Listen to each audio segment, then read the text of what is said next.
J'ai compris. Bon matin. Bouge pas. Bon matin à vous tous. On jase location achat ce matin avec Denis Robitaille. Bon matin, Denis. Bonjour, Justin.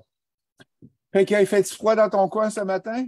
Ouais, là, on est en période de pointe là, d'Hydro-Québec. Ça fait qu'il fait moins 17, là, quelque chose de genre. Fait que les désavantages du Québec pour l'hiver, mais on peut en profiter aussi à travers nos événements. Les gens vont venir plus dans nos salles, dans les salles aussi en fin de semaine. Savais-tu qu'en fin de semaine, c'est le Salon Expo Habitat à Montréal? Ah, ben là, je l'apprends, mais c'est certainement quelque chose que je vais suivre. J'imagine qu'il va en avoir à Québec aussi, là. Oui, c'est ça. Me semble que c'est au mois de mars à Québec. Au mois de mars. Et on a un kiosque au salon en fin de semaine. Fait que c'est jeudi, vendredi, samedi, dimanche. Ça l'a changé beaucoup. Avant ça, on était 10 jours, 10 jours un salon, puis 4 jours l'autre. Là, ils ont diminué le nombre de jours. Ça fait que c'est plus, pas plus abordable, mais je veux dire, c'est plus fun à faire dessus. Le Ouais. 14 février, c'est la Saint-Valentin et on vous a préparé une belle soirée mensuelle à Québec. On va jaser SCHL, toutes les nouveautés qu'il y a dans le domaine de la SCHL, les financements. Denis nous a mis en contact avec de très bonnes personnes qui vont venir de la SCHL, un entrepreneur général aussi qui va venir nous parler des contrats, comment s'assurer que les rénovations que vous faites vont respecter les règles SCHL. Fait que c'est le 14 à Québec et c'est le 21 à Montréal. Allez voir sur notre site, vous allez pouvoir avoir les liens. Le 15 février, on a Maître Audet qui revient. Il va venir nous présenter Vendez vos offres d'achat. Comment on fait pour rendre ça légal, la vente d'offres d'achat? Tu as fait une offre d'achat puis tu ne le veux plus. Mais comment tu fais pour le transférer à quelqu'un d'autre? Le 17 février, on débute avec une nouvelle cohorte de coaching double. Coaching double veut dire théorique et pratique.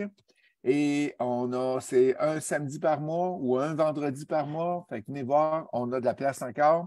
Le 18, chalet locatif, comment investir dans le chalet locatif. Fait on peut te dire que dans les prochaines 2 semaines, il y a beaucoup d'activités chez Mots Facile. Fait que ne manquez pas ça, venez nous voir. Fait qu'allons-y maintenant, je vois que les gens sont en train de rentrer en ligne. Allons-y maintenant avec Denis. Parle-nous un petit peu de toi, d'où tu viens, qu'est-ce que tu fais, puis expliquez un peu aussi c'est quoi la location achat. Oui, en fait, mon parcours personnel, professionnellement parlant, c'est que j'ai été pendant plusieurs années chercheur en foresterie. Donc, maîtrise, doctorat en sciences forestières.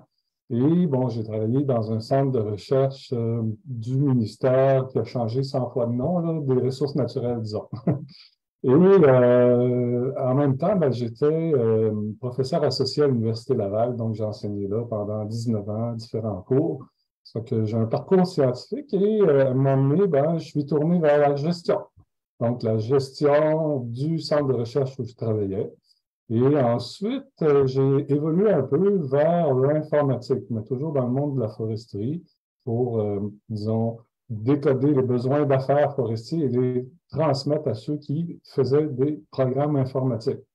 Puis j'ai terminé ma carrière à la CNESST en tant que directeur du bureau de projet informatique de la CNESST. Ça a été très intense, tout un apprentissage. Plusieurs personnes qui travaillent dans les projets, plusieurs centaines de millions de dépenses dans des projets à chaque année. C'est assez impressionnant. Et c'est en 2018 que j'ai décidé de prendre ma retraite pour me consacrer à mon entreprise que j'avais créée 3 ans plus tôt, les Anges immobiliers, pour faire de la location avec option d'achat. Donc, j'ai fait ce choix-là parce que, bon, ma carrière professionnelle puis mon entreprise, à un moment donné, ça ne pouvait pas marcher ensemble. Il y avait trop d'actions des deux côtés. Alors, j'ai fait le choix de me retirer quand même 7 ans avant la date prévue.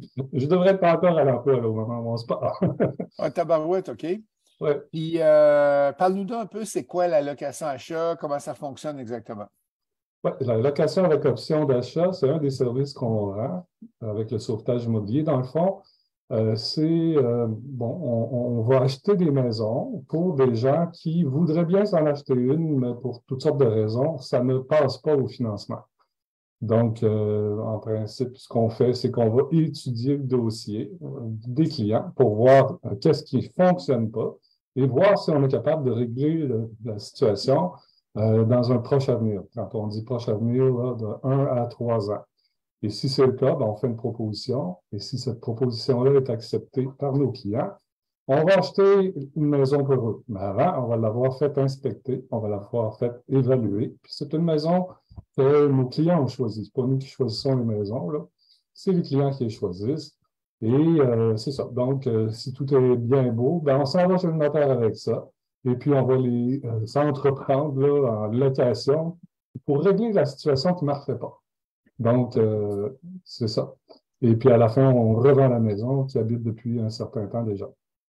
Avant d'aller aux nouveautés 2023, c'est quoi les avantages pour l'investisseur qui est nous autres et les avantages pour le locataire qui va faire la location avec option d'achat? Ouais. Pour l'investisseur, ce qui est intéressant, c'est qu'on investit dans du solide.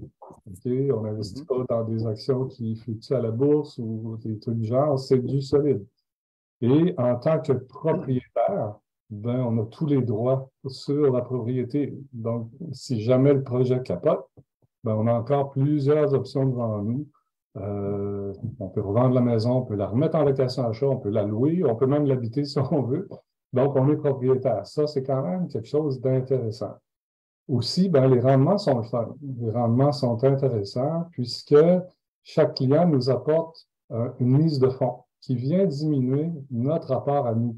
Donc, pour un petit investissement, ça va donner un rendement qui est quand même fort intéressant. Et puis, pour les, disons, locataires, nous, on les appelle des promettants acquéreurs.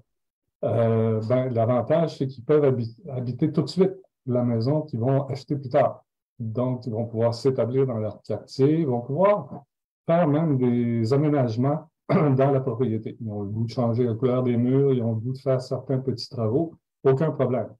D'ailleurs, tout l'entretien, les réparations, ça leur appartient, mais ils sont en train de s'établir chez eux. Et ce qui est intéressant pour eux, c'est qu'il y a des mensualités qui sont fixées et un prix de rachat. Donc, on signe, quand on passe chez le notaire, on signe une promesse d'achat entre nous. OK. Alors, le prix est déterminé d'avance et la date aussi. Donc, à ce moment-là, ben, s'il y a des fluctuations du marché, quant aux valeurs de propriété, ce n'est pas influencé du tout, du tout. Excellent. Euh, Est-ce que tu peux me parler un petit peu de qu'est-ce qui s'en vient dans les nouveautés, s'il te plaît?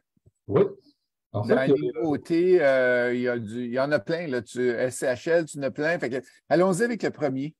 ouais, ben, en fait justement, tu as mentionné SCHL. Juste un petit peu avant les élections fédérales, bon, j'avais regardé un peu ce que les partis proposaient dans le domaine du logement et le Parti libéral avait dans sa plateforme quelque chose qui m'a fait vraiment écarquiller les yeux. Il avait l'intention d'investir 1 milliard de dollars dans des projets de location-achat pendant les 5 années suivant leur élection. Donc, mon Dieu, je ne suis pas libéral pour autant, mais je regardais ça avec beaucoup d'intérêt. Puis effectivement, le programme vient de sortir à la SCHL et effectivement, ils ont beaucoup, beaucoup de millions à investir dans des projets de location-achat. Là, ils veulent en fait en connaître un peu plus, en savoir un peu plus sur la location-achat pour éventuellement mettre en place un programme que la SCHL pourrait démarrer, un programme, par exemple, qui pourrait ressembler à l'assurance hypothécaire, mais bon, pour la location-achat. Donc, ils ont besoin d'exemples de projets comme ça pour euh, comprendre un peu de quoi il s'agit. Puis, c'est là aussi pour stimuler disons, la construction de nouvelles habitations. Donc, on sait là, que le logement, c'est pas évident là, au Canada. Donc, si par le rapport, ils sont en mesure d'augmenter l'offre, ben, c'est un peu un des éléments importants. Et un des éléments importants aussi là-dedans, c'est l'abordabilité. Parce qu'on le sait, là, le prix des maisons a connu une croissance incroyable, pas aussi vite que les revenus des gens. Donc, avec la part de la SCHL, on essaie de trouver un moyen de réduire, disons, le fardeau que peut représenter l'achat d'une première propriété. Alors, ces questions-là, bon, il y a d'autres éléments à tenir en Et compte. c'est quoi le lien avec la SCHL et vous autres qui êtes voyons, en location achat? Ben, le lien, c'est qu'effectivement, ils cherchent des projets où les OK. gens ont de l'expérience. Donc, qu'ils sont en mesure par leur connaissance, par leur réalisation, de montrer un peu à la SHL comment ça marche la location avec option d'achat. Ça intéresse particulièrement là, à comment on qualifie les clients, comment on s'assure qu'à l'autre bout, ils sont capables de racheter, comment on les encadre pour les emmener jusque-là. Donc, ce genre de choses-là, la SHL veut le voir, mais ne veut pas que le savoir, ils veulent le voir. Ils veulent OK. voir comment ça marche, comment ça se concrétise sur le terrain. Et c'est pour ça qu'ils s'investissent autant là-dedans. Donc, le gouvernement a choisi la SCHL comme véhicule pour réaliser, disons, ce grand programme d'investissement d'1 milliard. OK. Et quel autre programme qui est disponible et qui va être bon pour la location achat en 2023? Oui, ben en fait, il y a d'autres affaires aussi dans la SCHL, surtout quand on parle de construction neuve. Donc, il y a toutes sortes de programmes qui peuvent être, disons, appelés. Bon, ils ont différentes formules, donc, qui appellent, par exemple, le financement initial. Ils ont des formules aussi pour, justement, réduire les coûts de construction des constructeurs. Ça, c'est quand même quelque chose qui est intéressant pour nous aussi. Mais en 2023 est arrivé quelque chose que, en fait, plusieurs ont été pris par surprise par ça. Donc, l'été dernier, l'été 2022, il y a un projet de loi qui a été déposé et qui est devenu en vigueur le 1er janvier dernier, le 1er janvier 2023, et qui, disons, limite très, très sérieusement la capacité pour les non-Canadiens d'acheter une propriété au Canada. Donc, par exemple, les immigrants qui arrivent ici, pendant une période de 2 ans, ne pourront pas acheter de maison, de propriété, parce que, bon, il y a cette loi-là qui les limite. Il y a certains critères qui font en sorte qu'ils pourraient le faire quand même, mais la plupart des immigrants, eux, sont bloqués. Et à ce moment-là, la location avec option d'achat devient quelque chose de très, très intéressant pour eux. Parce que ces gens-là n'ont pas de problème avec le crédit, n'ont pas de problème de revenus, ils ont juste un problème avec une loi qui est en vigueur. Donc, ils ont besoin d'un peu de temps. Ce qu'on peut, avec la location achat, acheter pour eux la maison qu'ils vont racheter plus tard quand cette loi-là va être expirée. Donc, vous vous attendez à une hausse assez fulgurante des demandes dans les 2 prochaines années? Ah ben, je comprends donc, et c'est déjà commencé, là. On en reçoit beaucoup, beaucoup d'appels d'immigrants qui sont coincés là-dedans, là. Il y a des notaires qui nous contactent, des courtiers immobiliers, courtiers hypothécaires, là. Ils ne savent plus comment traiter cette situation-là avec une clientèle qui est de qualité, il faut le dire, là. Donc, c'est des gens qui ont quand même une bonne capacité financière pour la plupart et qui ne sont pas capables d'acheter une maison, hein. OK. Puis les gens, comme investisseurs, ils vont pouvoir tirer de cette loi-là pour 2 ans, selon toi? Ou c'est juste une petite bourrée qui va arriver en janvier, mars, avril, là, tout le monde veut s'acheter une maison, puis après ça va redescendre. Comment tu vois les 2 prochaines années? Ouais, disons que plus le temps va avancer, plus, disons, l'intérêt d'acheter une maison tout de suite ou d'habiter tout de suite une maison va descendre. C'est sûr que si on est à 6 mois de la fin de la loi, ben, peut-être qu'il y en a quelques-uns qui vont décider d'attendre un peu pour acheter une propriété. Mais là, maintenant, tout de suite, il y a des gens qui sont en démarche, qui étaient en démarche pour s'acheter une maison et qui, bon, ils se sont fait même qualifier, préqualifier, quelques mois avant la fin de l'année dernière. Puis là, ben, ils ne peuvent plus rien faire parce que cette loi-là est entrée en vigueur. Donc, je prévoit là, que, bon, probablement cette année 2023 va être très, très bonne pour ce genre d'investissement-là. Mais au fur et à mesure qu'on va avancer dans 2023, peut-être que ça va réduire. Par contre, s'il ne reste qu'un an, par exemple, au début de 2024, des projets d'un an, ça se fait aussi. Donc, ça peut être intéressant. Mais disons, rendu là, juillet, août 2024, je pense que la plupart vont préférer Excellent. attendre. C'est ça. Fait que vous avez quand même été assez chanceux dans les dernières années, chanceux puis bad lucké en même temps dans les dernières années parce que le COVID a fait que les gens avaient beaucoup de peine à acheter, mais en même temps, vous autres, vous avez de la misère aussi à vous qualifier pour être capable d'acheter avec les investisseurs. Fait que ça bouge beaucoup dans votre domaine là, dans les Eh dernières ben années. oui. Ah oui, oui, vraiment, là, en fait, le COVID est venu changer complètement, complètement la donne. On était sur, disons, un air d'aller en croissance, puis ça allait très bien. COVID arrive, là, pendant plusieurs mois, plus capable de Hmm. faire quelques acquisitions que ce soit. Puis à un moment donné, ça repartit lentement. Puis là, 2021, ça a été une folie, là. Beaucoup, beaucoup, beaucoup de demandes. Beaucoup, beaucoup, beaucoup de demandes. Au-delà de 2100 demandes en 2021. Et 2022, ça, en fait, ça a été difficile. Première partie de l'année, là, les surenchères sur les propriétés, bon, des offres multiples. Nous, on faisait partie de cette mouvance-là. On essayait de s'inscrire là-dedans, puis en achetant, quand on le pouvait, une propriété à gauche, à droite. Puis à un moment donné, ça s'est calmé. Au milieu de l'année 2021, le prix des maisons s'est stabilisé, a commencé même à descendre un peu. Mais là, c'est les taux d'intérêt qui sont partis en flèche. Hmm.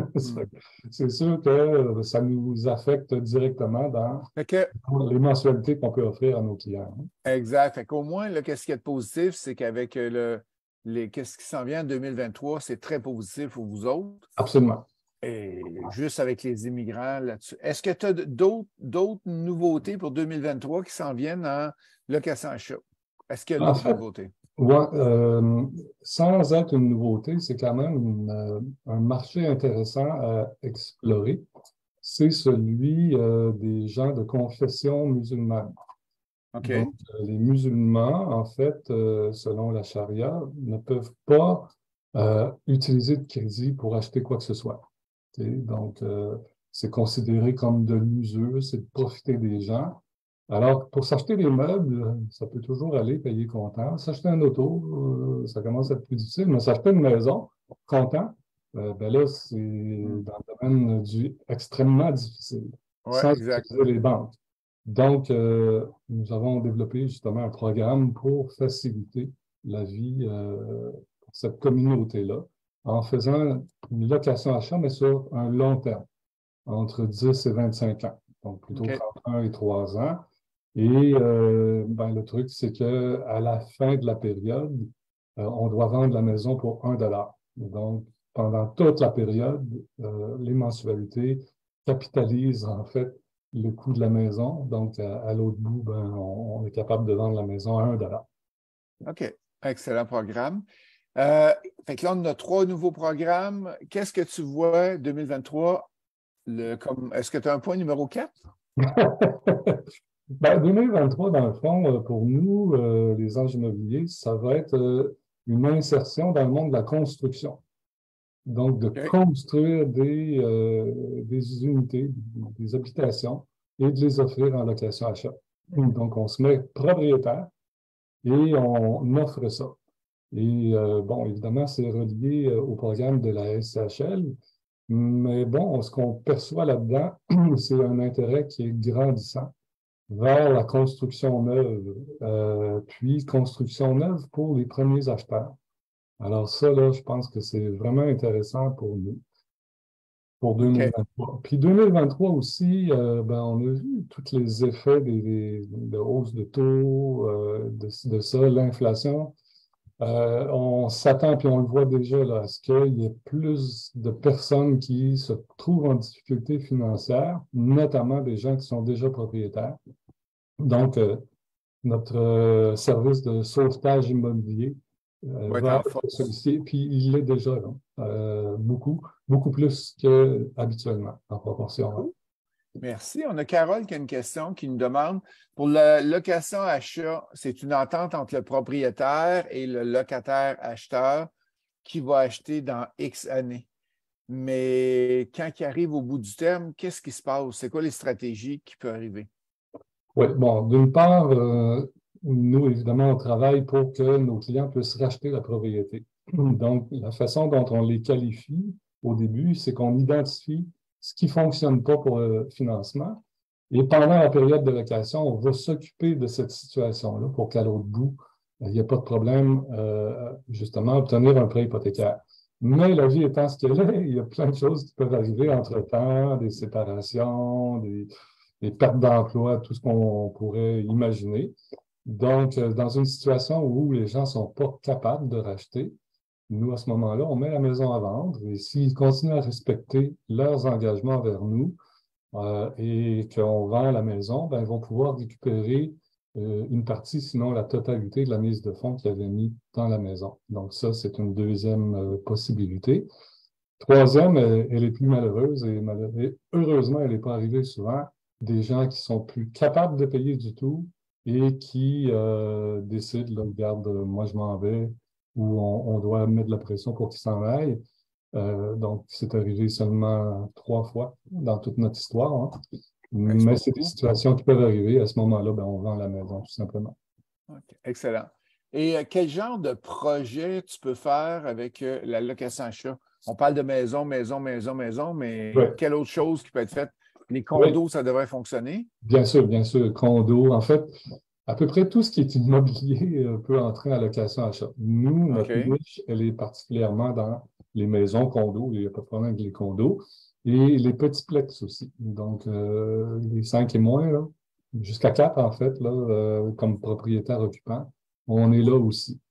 Euh, on a fait quelques tentatives du côté, disons, semi-commercial. Donc, c'est des possibilités aussi qu'on peut envisager. OK. Et avec des collègues, on a même développé un système pour les chalets locatifs. Donc, OK. c'est ça. Alors, on peut appliquer ça à beaucoup, beaucoup de choses. Beaucoup d'immeubles. Excellent. Ouais. Euh, euh, ça serait quoi les conseils que tu pourrais donner aux investisseurs qui veulent se lancer dans la location achat? D'abord, de se former, parce que c'est vraiment très spécial là, comme type d'investissement immobilier. Je le dis souvent, la partie immobilière de ce qu'on fait, c'est la plus facile. D'acheter des maisons, passer au financement, aller chez le notaire, c'est facile. Ce qui l'est Mhm. moins, c'est d'être capable de qualifier les clients comme du monde au début. Donc là, il faut aller chercher de la formation, des connaissances dans le monde du crédit puis des finances personnelles. Parce qu'il faut encadrer nos personnes, là, puis les amener à terme bien comme il faut. Alors, donc, premier conseil, se former. Deuxième conseil, peut-être d'apprendre de ceux qui le font déjà, de voir là, comment ça marche, cette affaire-là. Là. Est-ce que j'aime ça pour vrai? Disons que la mission est très intéressante. C'est pour ça que ma conjointe Josée et moi, on a fait ça dès le départ, là, comme type d'investissement immobilier ensemble, parce que ça vient rejoindre des valeurs qu'on a. Hein, des gens qui ont plus de misère que d'autres. Nous, on a généralement pas eu trop de difficultés dans la vie. Alors, c'est une façon de redonner. Ça, c'est intéressant. Puis, troisième conseil pour les investisseurs, ben, c'est se tenir au courant des tendances.